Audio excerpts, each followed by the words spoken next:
윤석열 김건희 정권 어떻게 이럴 수 있는가 많은 분들이 근원적인 질문을 하는데요. 오늘은 실체에 대해서 여러분들과 함께 진지하게 한번 분석해 보겠습니다.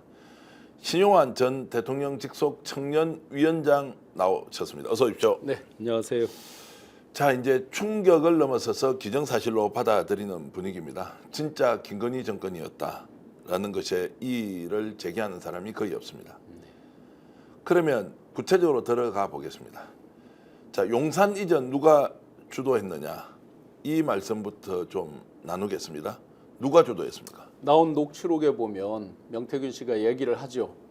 김건희 여사 가기 싫다고 하는데 하루라도 가지 않겠다라는 말을 했다. 그렇게 보면 결국은 김건희 여사가 결정을 한 거죠. 실제 저는 충격인 게 제가 들어간 모든 회의, 제가 가지고 있는 자료 단 한 번도 용산에 대한 얘기는 없습니다.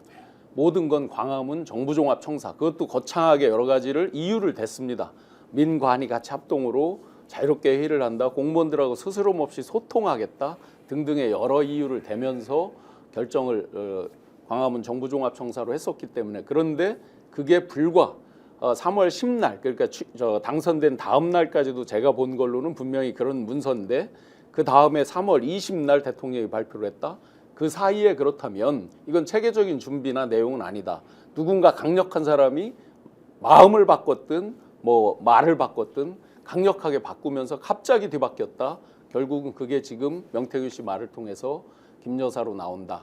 그렇다면 김 여사가 최종 결정했다라고 보는 게 맞겠죠. 자, 그러면 대한민국 청와대를 용산으로 이전하는데 그 전까지는 광화문으로만 간다라고 되어 있었는데 용산 이전이 불과 10일 만에 결정이 되었다. 네네.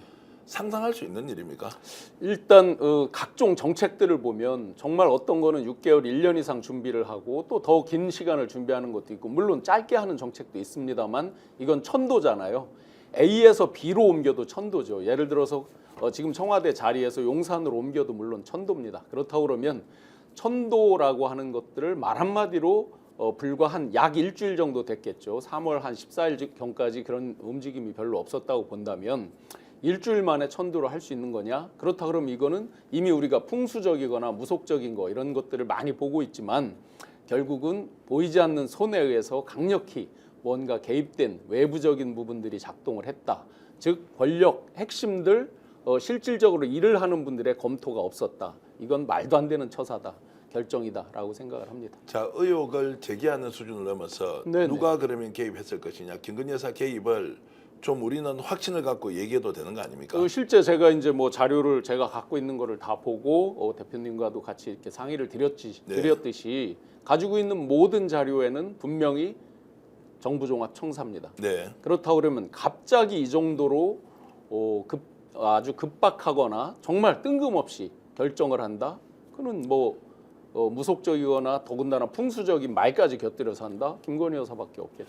자, 2022년 3월 20일 대통령이 용산으로 이전하는 걸 발표하면서 그 기자가 질문하는 내용이 나옵니다. 자, 그 전까지 광화문으로 가기로 돼 있었고 뭔가 지금 소문이 이상하다, 주술적 요소가 개입하는 거 아니냐라고 했을 때 대통령 발언이 이랬습니다.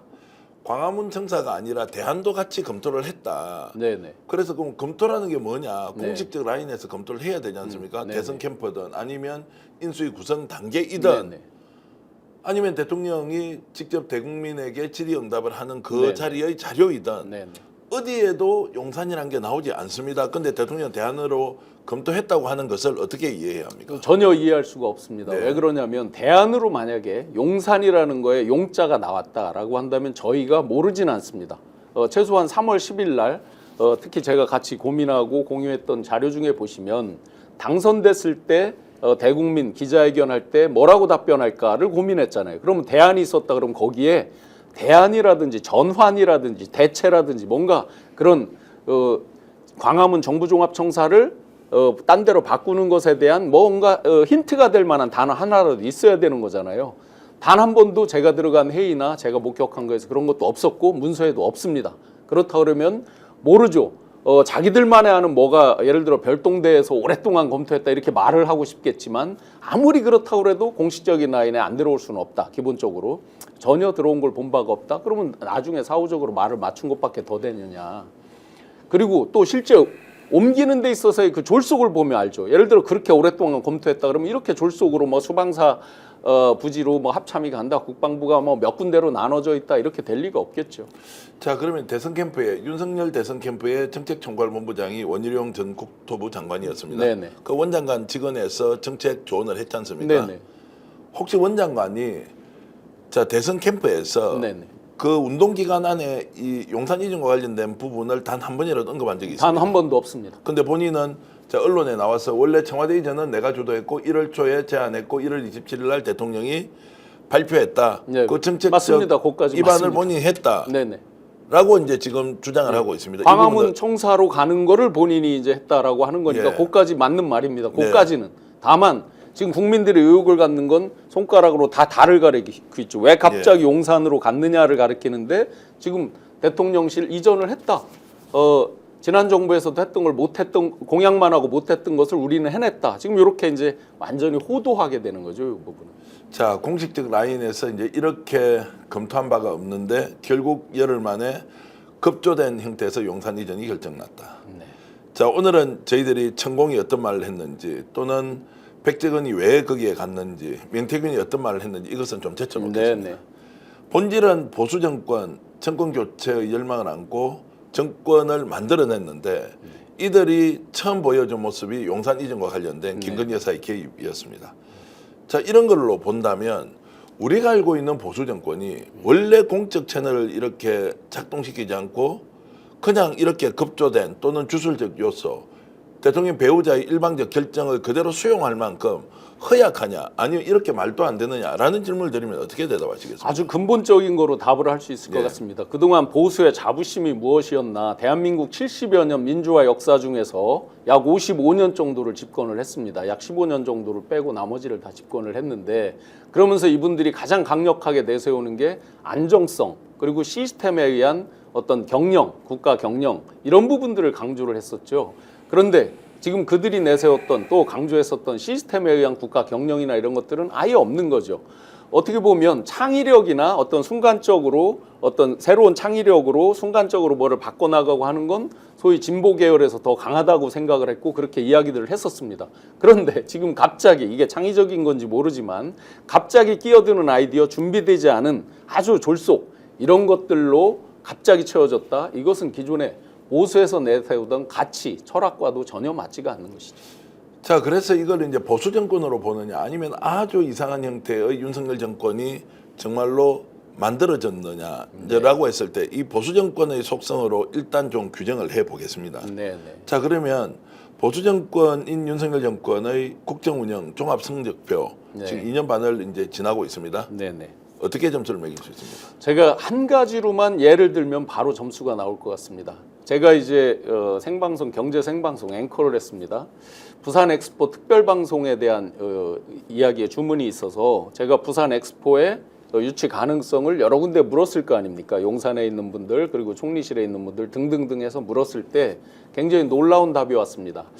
외교부는 대부분 부정적인 말을 많이 했다 또는 아주 보수적으로 답을 했다. 그런데 이번에는 외교부까지도 이길 수 있다, 될 수 있을 것 같다. 1차에서는 설사 지더라도 2차에서 역전해서 이길 것 같다. 등등을 말을 했습니다. 그래서 제가 특집 방송에 2번 나가게 됩니다. 그랬는데 정말 발표하던 날 제가 까무라칠 정도로 29표를 보고 정말 놀랐습니다. 자, 성적을 굳이 매기자면 아주 후하게 주면 29점 주겠습니다.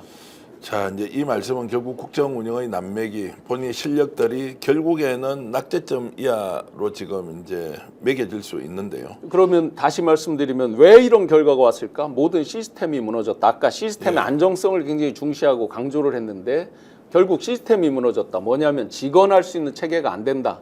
또 현실이 또 직언을 못한다. 그렇기 때문에 각종 입맛에 맞는 거, 좋은 거, 잘 보이는 거, 소위 이렇게 앞에서 좀 이렇게 뭐 십상시 환관들이 할 수 있는 거 이런 것들 위주로 살아남고 그런 의견들이 대부분 반영되기 때문에 결국은 모든 문화가 복지부동을 넘어서 눈알만 굴리는 안지부동 상태까지 가 있기 때문에 시스템으로는 도저히 해결이 안 된다라는 게 제 결론입니다. 그럼에도 잘하고 있다. 경제 크게 문제 없다. 자영업자만 좀 문제가 있지만 수출 좋다. 국가 부채 줄어들고 있다. 또는 외교도 미국 주도로 하지만 이게 오히려 우리한테 장기적으로 좋다. 자, 이제 이런 식으로 자화자찬을 하고 있단 말이에요. 자, 그건 그대로 받아들여도 됩니까? 아니죠. 그 정책실장이 이제 국회에서도 답변을 하던데 저랑은 이제 대학 때부터 친구입니다. 네. 개인적으로 아주 훌륭한 인재죠. 그러나 국가를 경영하는 데 있어서는 단순히 학교에서 어떤 이론상으로 한 것만으로 되지는 않는다고 생각을 해요. 거시지표 좋습니다. 특정 분야가 수출도 잘 되고 어떤 무역 수지가 경상 수지를 끌어가는 측면도 있습니다. 그런데 그게 승수를 창출하면서 우리 생활 경제, 민생 경제로 왜 내려오지 않는가에 대한 답은 아무도 하고 있지 않습니다. 그 부분이 부족하고 우리가 정말 죄송하다. 예를 들어 이자율은 떨어지는데 왜 금리가 안 내려가서 사람들이 더 이렇게 이자 막느라고 고통받느냐 이런 얘기를 하지 않아요. 생활경제 근본적인 문제 본인들 생활이 아니거든요. 본인들은 대부분 지금 재산신고 된 거랑 보면 알지만 굉장히 다른 세계를 사는 분들이 많단 말이죠. 그래서 민생경제, 생활경제에 대한 체감이 저희가 매일매일 열심히 노력하고 부딪히면서 힘들어하고 느끼는 것과 온도가 많이 다르다. 그렇기 때문에 이분들은 그런 거시지표가 우리 생활지표, 민생지표에 미치는 영향, 승수를 창출하지 못하는 거 별로 느끼지 못하고 그거에 대한 중대성, 심각성을 잘 못 느낀다고 저는 생각합니다. 자, 그러면 이런 보수 정권의 민낯으로 본다면 이제 이들에게 책임 정치란 무엇이냐? 집권 세력 그리고 집권 여당 그리고 국정 운영을 총괄하는 국민의 대표 집단으로서 책임이라는 게 굉장히 중요하잖아요. 제가 볼 때 이분들의 책임 정치는 지금 대략 나오는 17%부터 뭐 요즘 다시 반등했다고 하는 20% 지지자에 대한 책임 정치라고 생각을 합니다. 그런데 지금 이런 지지율이나 이런 것들은 참 중요치 않죠. 제가 한번 방송에서 말씀드렸을 겁니다. 데드캣 바운스라고 집값이 떨어질 때도 한 번에 이렇게 떨어지지 않고 주가도 대부분 한 번 쭉 떨어지다 중간에 반등해서 다시 떨어집니다. 그런데 반등할 때 조금이라도 오버를 하거나 실수를 하거나 할 때 그 뒤에 떨어지는 건 정말 대책이 없죠. 자, 지금 이제 소위 보수가 결집해서 데드캣 바운스가 일어나는 와중에 이재명 대표에 대한 판결 이런 게 하니까 막 난리가 나서 뭐 법정 구속까지 막 또 이렇게 나가죠. 그 뒤에 다시 한번 떨어질 어떤 요소 이벤트가 생길 때는 아마 본인들도 걷잡을 수 없을 것이다. 이런 부분은 이미 박근혜 대통령 데드캣 바운스가 일어나서 뒤에 빠질 때 이미 검증이 된 바가 있죠. 근데 제가 이제 알고 있는 정치 세력은 책임 정치, 특히나 이제 권력을 잡고 난 뒤에 이것을 국민들을 위해서 어떻게 써야 할 것인지 끊임없이 고민하면서 내가 져야 하는 책임은 설사 야당이 뭔가 잘못하더라도 우리가 져야 한다는 이게 최소한 제가 보수 정치 세력들한테 느꼈던 희망. 그래도 저분들이 경쟁의 파트너로서 충분하게 가치가 있다. 그런데 이 정권은 완전히 철면피 정권이란 말이에요. 제가 비유로 한번 예를 들어 보겠습니다. 박근혜 대통령이 탄핵을 당했을 때 백서 같은 걸 낸 적도 없고 정말 처절한 반성에서 우리가 패족이라고 선언한 사람도 없습니다. 노무현 대통령이 서거하시고 그 패족 선언을 하면서 밑바닥을 찍고 일어난 케이스들이 있었죠. 오히려 박근혜 대통령 탄핵 이후에 이들이 어떻게 갔냐면 자유한국당이라고 이제 당명이 바뀌고 뭐 이렇게 가면서 오히려 더 극우적인 목소리들이 훨씬 더 판을 쳤습니다. 뭐 빨갱이 발언도 많았고요. 실제로 선거 부정, 뭐 투표 부정 이런 것부터 해서 훨씬 더 극우적으로 갔습니다. 그런데 정권을 잡게 됐습니다.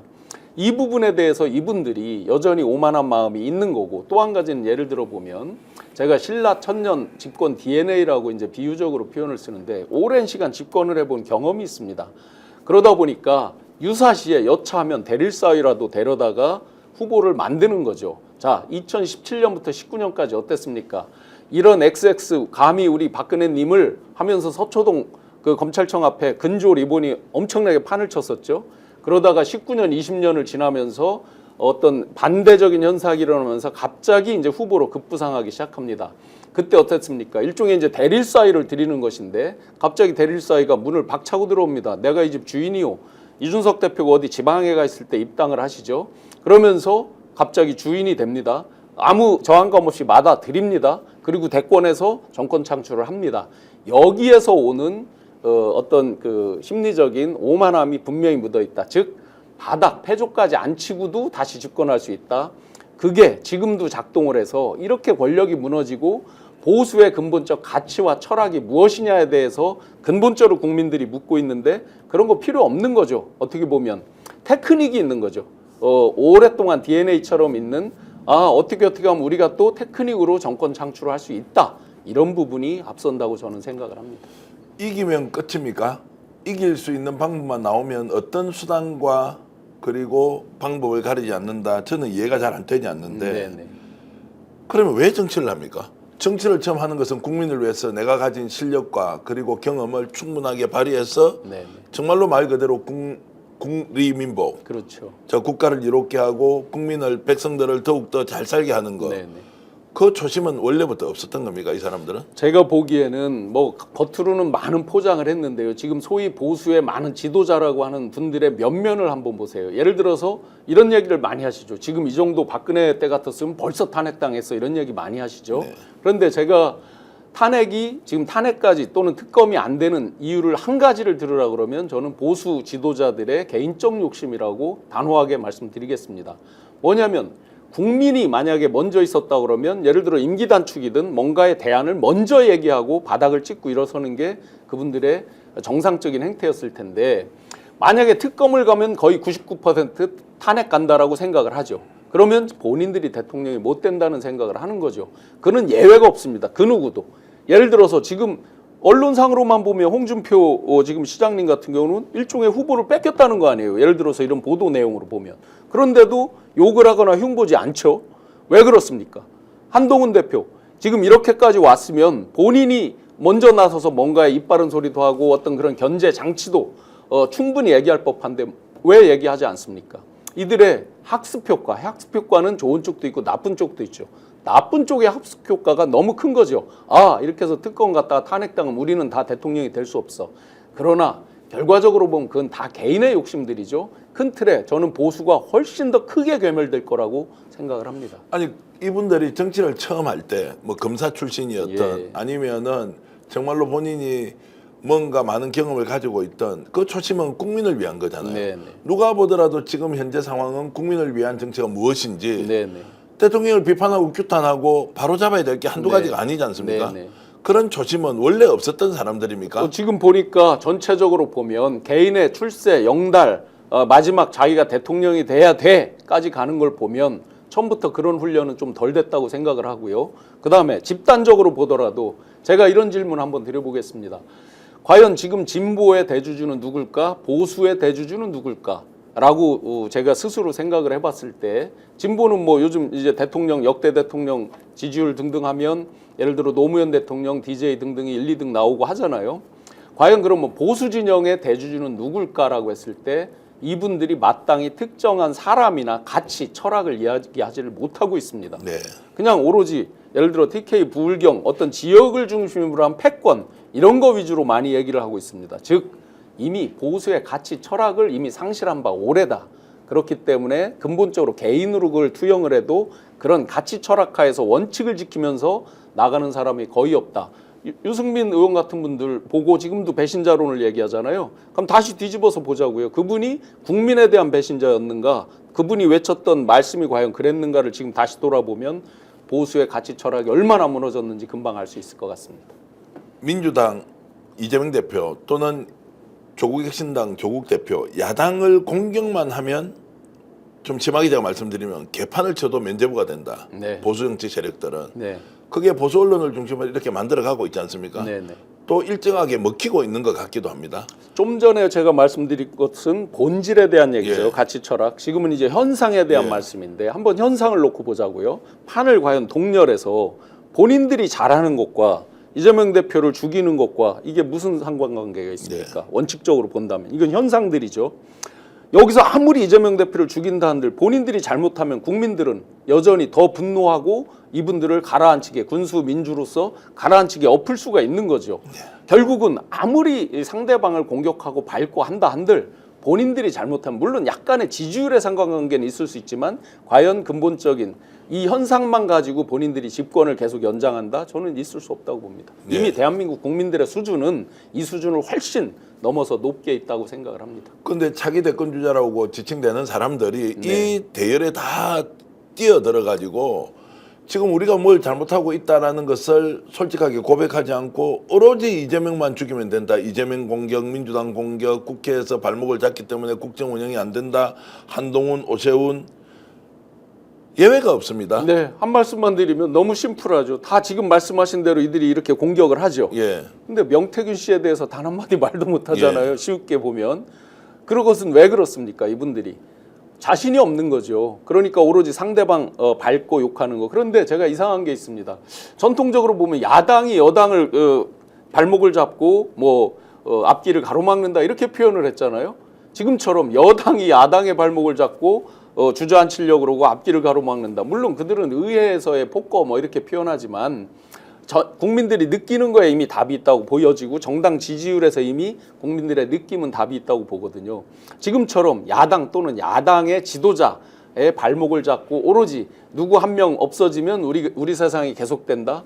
저는 대한민국 국민들이 그렇게 호락호락 그런 것들을 용납한다고 생각지 않습니다. 그런데 이런 분들이 우리 국민을 대표하는 대권 주자로서 대통령이 되거나 아니면 광역단체장을 계속하거나 이제 이럴 경우에 기대할 수 있는 게 있습니까? 뭐 특정 지역은 그렇게 해서 뭐 당선이 될 수 있는지는 모르겠습니다만 전체적으로 대한민국 미래를 놓고 본다면 과연 양날개가 제대로 가야 되고 또 국민들의 어떤 평화, 국민들의 경제적인 풍요함, 행복 이런 것까지를 전체적으로 같이 맞물려서 이분들이 끌어갈 자격이 있을까에 대해서는 근본적으로 다시 생각해야 된다고 생각합니다. 혹시 이분들이 제가 이렇게 이제 뭐 발언하거나 또는 교수님하고 이렇게 토론하는 걸 보고 너희들은 개돼지이기 때문에 국민을 개돼지로 보고 우리는 우리를 지지하는 사람들에게만 강한 뭔가의 메시지를 주입시킨다 이렇게 생각까지 하고 있을까요? 맞습니다. 개돼지로 생각할 겁니다. 제가 단적으로 예를 들겠습니다.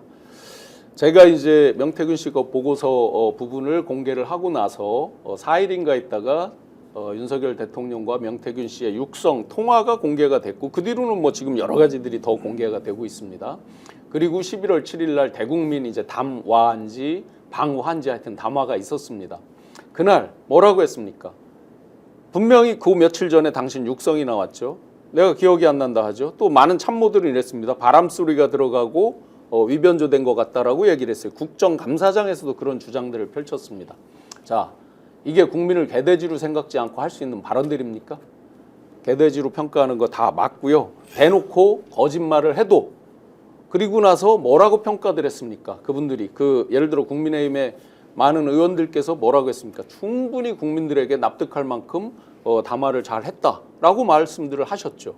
자, 과연 국민들이 그렇게 평가합니까? 극소수의 지지자들은 그럴지 모르지만 대부분의 국민을 개돼지로 생각지 않고 과연 이런 발언을 할 수 있을까?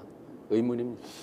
저도 이제 평소에 평론을 할 때는 저 사람이 보수적 성향을 좀 가진 사람 같다. 또 정치적 기반이 대구 경북이었기 때문에 더욱더 뭐 그렇다라고 하더라도 저는 뭐 반론을 하는 것보다 기자 출신이니까 좀 균형감을 가지고 특정한 사안을 여당과 편견 없이 이렇게 발언해야 한다는 생각이 좀 강하게 있었는데요. 요즘 대한민국 그 집권 세력 그리고 보수 정치 집단을 보면 정말로 국민을 어떻게 보는지에 대해서 근본적인 회의가 많이 들어서 야, 이것을 진짜 돈 내고 돈 먹게 하는 정말 투전판의 일종의 게임처럼 생각하느냐라고 할 정도로 심각하게 제가 인식을 하고 있습니다. 자, 그럼에도 불구하고 20%의 국민은 꾸준히 지금 윤석열 대통령을 지지하는 걸로 통계에 잡히지 않습니까?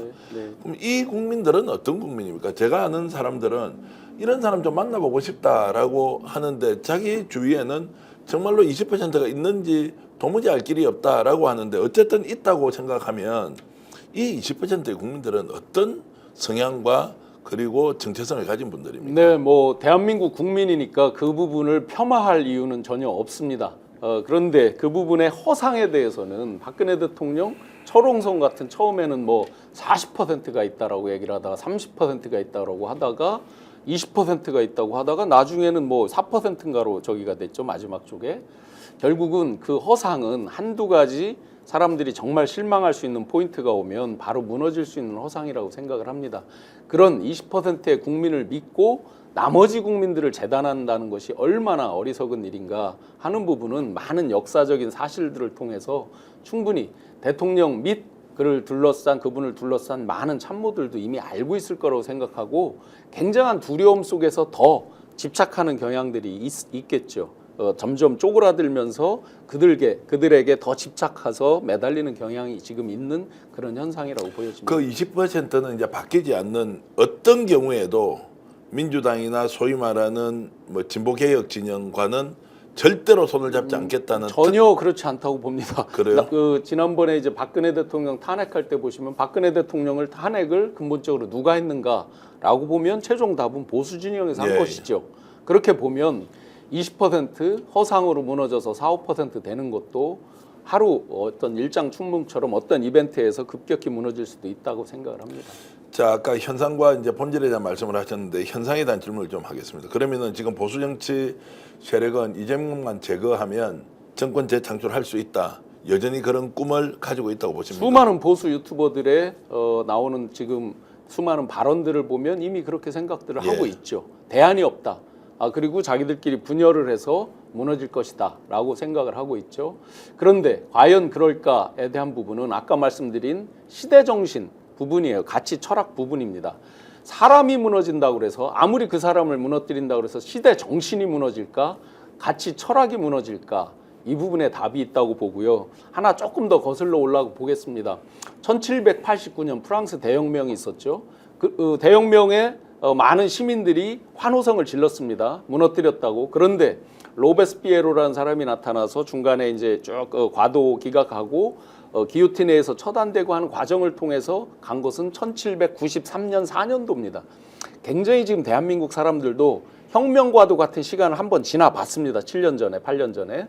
그리고 나서 그 트라우마가 있습니다. 금방 뭐가 오지는 않지만 한번 이 온도가 올라가게 되면 프랑스 대혁명 이상의 어느 정도 시간이 걸리면서 반드시 정의를 찾아서 가는 이런 노력들이 있을 거라고 보고, 그래서 특정인을 밟고 죽인다고 해서 그 가치 철학 시대정신이 무너지지는 않는다. 때가 되면 반드시 그 시대정신이 승리한다라고 저는 믿습니다. 이재명을 실제 제거할 수 있다고 보십니까? 뭐 어떻습니까? 법으로 지금 사법살인이다 뭐 여러 가지 예. 표현들이 있는데 뭐 그렇게 시도를 할 수 있겠죠. 네. 그렇지만 그 작용과 반작용에 있어서 결국은 국민들이 심판한다라고 예. 저는 생각을 해요. 그러면 예를 들어 뭐 지금 국민 배심원제 이런 것들은 뭐 2심에서는 잘 적용하지 않는다고 그러는데 판사 과연 한 분 또 배석까지 해서 세 분이 국가의 운명을 결정지을 수도 있는 미래를 결정한다? 온당하지 않다고 생각해요. 결국은 많은 국민들이 마음속에 답을 내리고 있고 그 답대로 가는 게 정답 아니겠느냐라고 생각을 자, 합니다. 나눠서 질문하겠습니다. 지금 검찰이 정치 검찰화됐고 권력의 사유화의 앞잡이 노릇을 하는 것은 분명한 사실이죠. 네, 현재까지는 많은 모습들이 그랬죠. 자, 그러면 사법부는 이렇게 되지 않을 것이다라고 기대했는데 네, 네. 벌써 이제 판사들을 중심으로 사법부도 정치에 개입을 하고 심지어 대선 후보의 과거 행적을 가지고 정치적인 생명을 아예 끊어버리겠다라고 나오는 이런 이제 그 선거 개입에 대한 이런 것들이 판사들의 권한 안에 있다고 봐야 됩니까? 그럴 수 있습니까? 저는 엊그제 이제 판결이 나오고 판사분에 대해서 전 뭐 개인적으로 모르지만 뭐 카톡도 안 하고 뭐 이런 게 과연 시대적으로 그게 미담이 될 수 있습니까? 요즘 시대 카톡도 안 하는 사람이면 한번 사회에서 어떤 취급을 받는지 생각을 해보면 너무나 심플하다고 봅니다.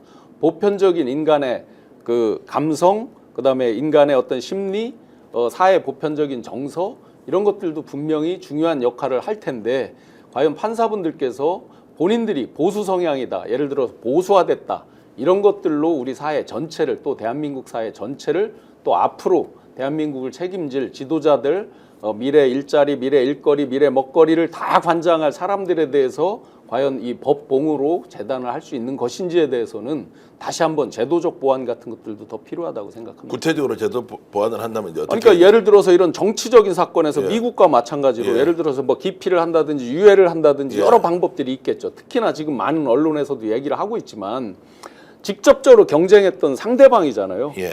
직접적으로 경쟁했던 상대방에 대해서 허위사실 유포나 뭐 이런 식으로 끝까지 그거를 재단을 한다? 옳지 않은 거죠. 특히나 패자에 대해서 물론 연민의 정을 달라 이렇게 말할 필요는 없지만 패자에 대해서 끝까지 어떤 여러 가지를 갖다 붙여서 과하게 재단을 한다? 과연 국민들이 지금 분노하는 지점이 무엇일까? 30만이 모였다, 50만이 모였다 그 숫자가 저는 중요치 않다고 생각을 해요. 그건 사회 집단적으로 아마 이 방송을 시청하는 시청자 여러분들의 가슴 속에 내리는 답이 있다고 생각을 합니다. 자, 그래서 제가 이제 그 대통령 직속 청년위원회 위원장 장관급을 하셨고 또 대학에서 석좌 교수로 학생들을 가르쳤는데 지금 판사가 이렇게 판단을 내리지 않습니까? 네네. 선고가 나왔습니다. 네네.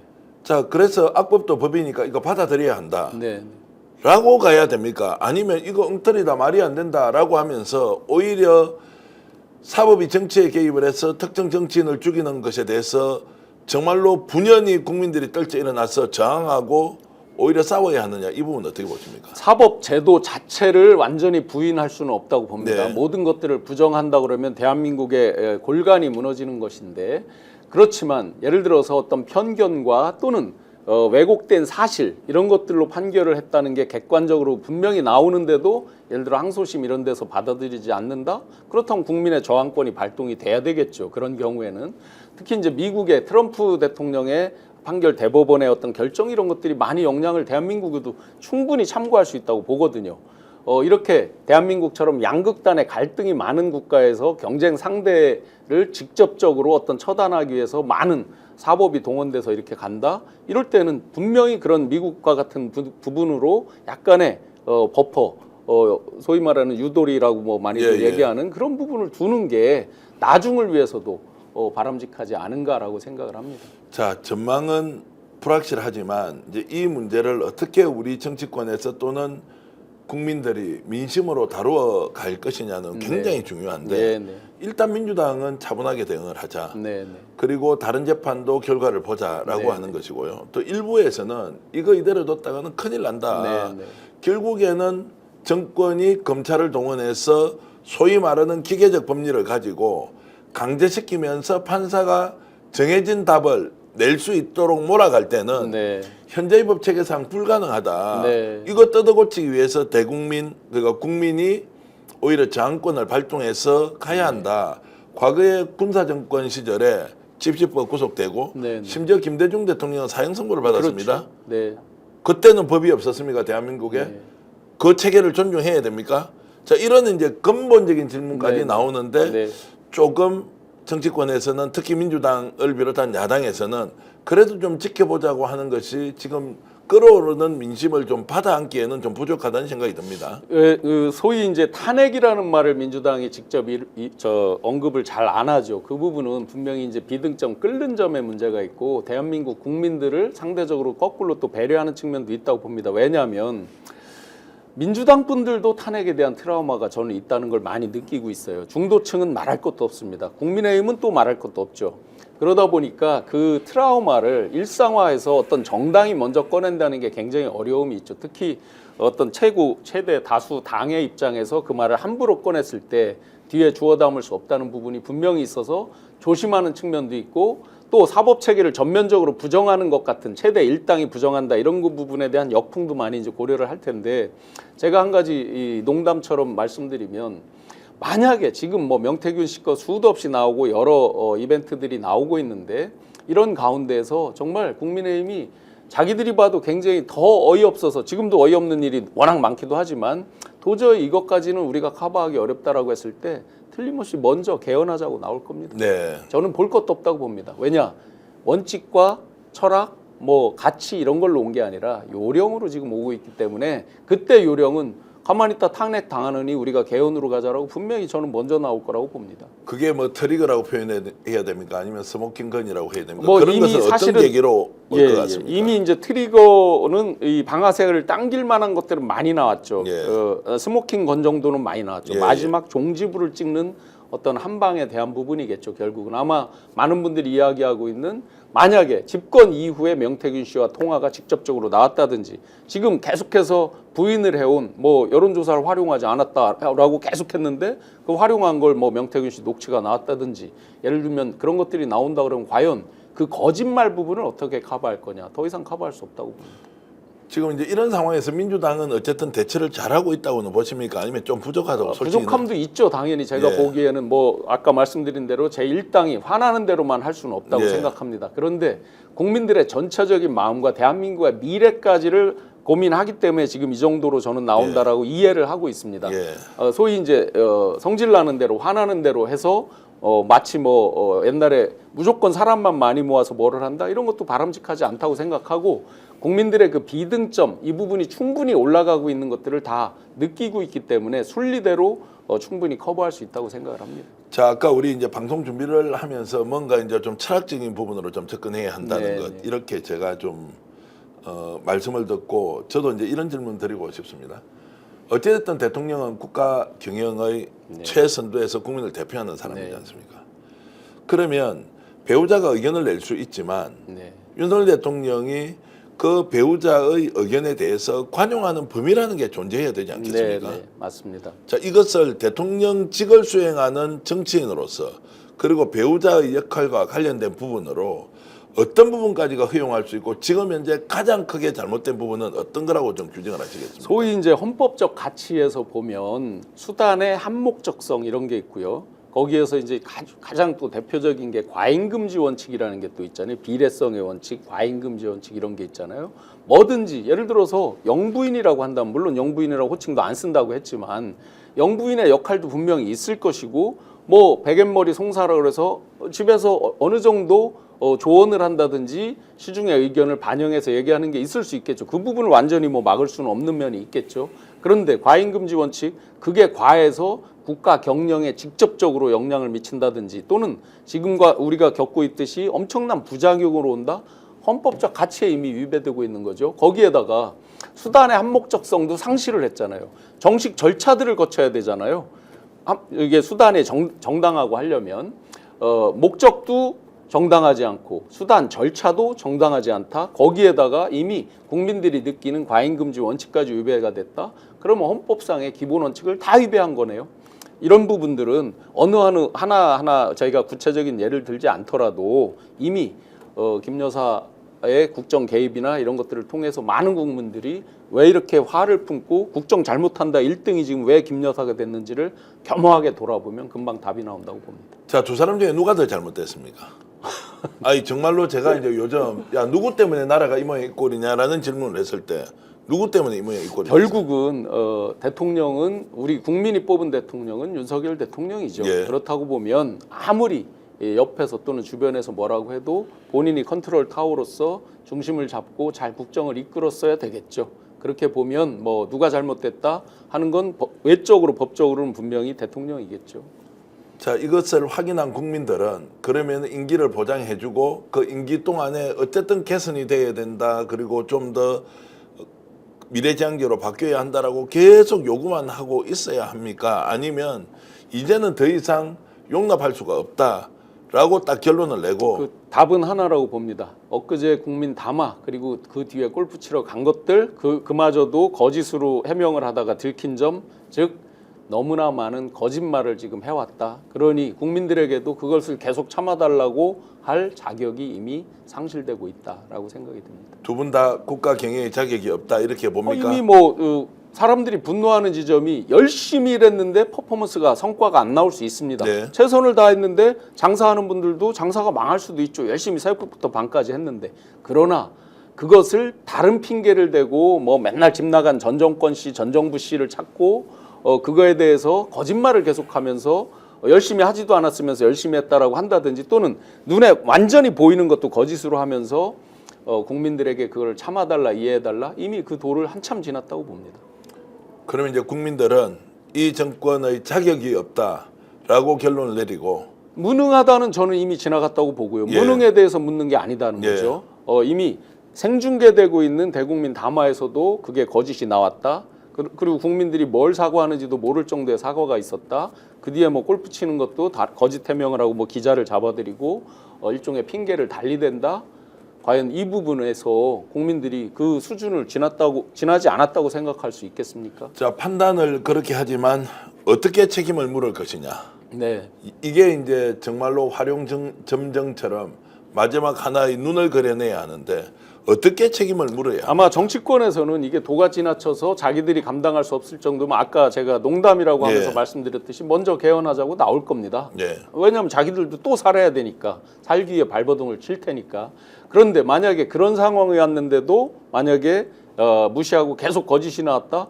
그때는 국민의 비등점이 폭발하는 거죠. 폭발점으로 가는 거겠죠. 그때는 이제 다시 한번 어떤 슬픈 흑역사가 또 반복될 수밖에 없겠죠. 그 슬픈 흑역사라는 게 어떤 것입니까? 뭐 대표적으로는 이미 뭐 우리가 7년, 8년 전에 경험했던 대통령에 탄핵. 대한 탄핵도 있을 수 있겠고 뭐 특검 받아들이면 아마 그건 일사천리로 가지 않을까 예. 생각됩니다. 그럼 거의 다 이제 수명을 다 한 것이다 이렇게. 이미 국민들의 마음속의 수명은 사실은 이미 다 했다라고 봅니다. 많은 분들의 마음속에는. 반등의 여지도 없다. 그거는 제가 보기에는 보수다 진보다 어떤 지지 어떤 진영의 문제를 이미 넘어선 상태라고 봅니다. 혹시라도 이런 이제 국민적 압박이 굉장히 강력해서 네네. 대통령이 지금이라도 바뀌겠습니다. 김건희 여사가 정말로 처절하게 반성하면서 영부인으로서의 배우자로서 역할만 하겠다라고 할 가능성 없습니까? 가능성이 있더라도 이미 저 같은 경우는 믿지 않습니다. 그러면 예. 저 같은 경우라고 하는 게 모르겠습니다. 제가 한 치우쳐서 예를 들어 보편 타당한 합리성을 갖지 않은 사람이라고 누가 느낄지는 모르지만 이제까지 대부분 그래도 합리적인 영역에서 살아왔고 합리적인 사고와 그것들을 대외적으로 칼럼이나 이런 것들을 표출해온 저로서는 만약에 제가 용인할 정도 된다 하는 정도까지 온다 그러면 이해를 하겠지만 이미 그거는 가식이나 어떤 위선, 쇼의 영역에 속한다라고 저는 생각을 하고 있습니다. 정치의 수준이 이렇게 떨어진다고 생각을 해보신 적이 있었습니까? 없습니다. 정말로 너무하지 않습니까? 제가 이제 대학 때부터 꽤 철학책이라든지 뭐 심리학, 사회학 이런 책을 탐닉해서 많이 봤습니다. 그러면서 많은 뭐 포스트 모더니즘 많은 철학자들 현대로 오면서 특히 대통령께서 강조해서 많이 얘기하던 게 있습니다. 자유론, 아마 밀턴 프리드만의 자유론을 읽으신 것 같기도 하고 한데 그 자유에 대해서 많이 말씀도 하시고 그랬는데 과연 자유라는 것도 선택적 자유가 있는가 등등까지 보면서 저는 이런 자유 어떤 연설에서는 자유를 뭐 29번을 썼다 몇 번을 썼다가 매번 뉴스가 됐잖아요. 그러면 우리가 정말 자유가 없기 때문에 외치는 걸로 저는 생각할 수밖에 없겠죠. 이런 대한민국 상상한 적도 없고요. 제가 이런 대한민국 정권 정부를 만들고자 새벽 5시 10분부터 새벽 12시 10분까지 새벽부터 새벽까지 잠 못 자면서 그렇게 노력했는가 그에 대한 자괴감 정말 저 스스로 부끄러움이 너무나 많이 들고 참담함이 들고 제가 무슨 대단한 위인이라서 무슨 대단한 정의의 사도로서가 아니라 정말 대한민국이 어쩌다 여기까지 왔는가에 대한 절절한 심정으로 뭐 조금이라도 제 스스로부터 이 부끄러움을 해소할 수 있으면 또 결자해지를 할 수 있다 그러면 제 스스로의 마음의 결자해지를 하자 이런 마음으로 제가 몇 가지 일들을 찾아보면서 지금 공개를 하는 정말 참담한 심정입니다. 진심으로 민주당이 조국혁신당이 그리고 저 같은 사람까지 전체주의 세력으로 몰아가면서 네. 공격을 하는 것 네. 이게 어느 정도 맞다고 보면 됩니까? 어느 정도 맞은 겁니까? 아마 한 100 중에서 한 10이라도 맞는 이야기입니까? 저는 거꾸로 생각합니다. 예. 그분들이 전체주의자들 아닐까요? 지금? 예. 파시스트고. 그분들이 말하는 전체주의가 과연 무엇인가? 아마 그는 역사 철학 공부를 다시 하셔야 되지 않을까 생각합니다. 이런 이제 절망적인 나라를 만들어 놓고 국민들은 오히려 더 절절히 대한민국의 민주주의가 무엇인지 생각해야 하는 시간인데요. 조지 오웰의 동물농장에 보시면 어떤 것은 이제 평등에 대해서 얘기를 하잖아요. 그런데 어떤 것은 더 평등하다고 얘기를 하잖아요. 돼지들이 나중에 정권을 권력을 잡고 그것을 보면서 자유를 외치고 대한민국 미래 번영된 미래 청사진 등등을 말로는 수도 없이 외쳤지만 다 모든 동물은 평등하다. 그런데 어떤 동물은 더 평등하다. 이게 지금 대한민국의 현실 아닌가. 조지 오웰의 동물농장이 몇 년도에 써졌는지를 생각해 보면 정말 참담하다는 생각이 듭니다. A라는 사람이 10 정도 잘못했고 B라는 사람이 90 정도 잘못했을 때 우리가 이 두 사람을 보고 관전할 때요. 여러분 어떻게 해야 됩니까? 10도 잘못했으니까 90 잘못한 놈이나 똑같다 라면서 결과적으로 90 잘못한 놈 편을 들어야 합니까? 아니면 10을 잘못한 사람을 꾸짖기 전에 90을 잘못한 사람을 회초리를 들고 매우 쳐야 합니까? 그런 질문과 같은 단순한 상황인데 대한민국은 쫙 반으로 갈려 있는 것처럼 호도하는 정치 집단과 언론이 있습니다. 그래서 저는 그 책임을 지고 90 이상의 잘못한 세력과 집단에서 국민들이 엄중하게 책임을 물어야 하는 상황이라고 생각합니다. 그 결론은 괴멸로 가야 한다. 이렇게 제가 말씀드리면서 오늘 긴 시간 신용환 교수님과 말씀을 나누면서 울림이 굉장히 컸다라는 의견을 드리겠습니다. 교수님 오늘 고맙습니다. 네, 고맙습니다. 자, 오늘 고소전략 신용환 전 대통령 직속 청년위원장과 함께 나눴는데요. 여러분 생각 어떻습니까? 함께 진지하게 고민하고 우리를 되돌아보는 소중한 시간이 되길 바라겠습니다. 자, 그래도 오늘 이 방송 보시고 좋아요, 구독 좀 눌러주시고요. 대구에서 한우 회식을 한다면 꼭 정성한우를 찾아서 저희 스픽스를 더욱더 응원해 주시면 고맙겠습니다. 정말로 어려운 시간 겪고 있는데요. 여러분들께 그리고 그래도 진심을 담아서 인사드리면서 방송 모두 마치겠습니다. 여러분 안녕히 계십시오.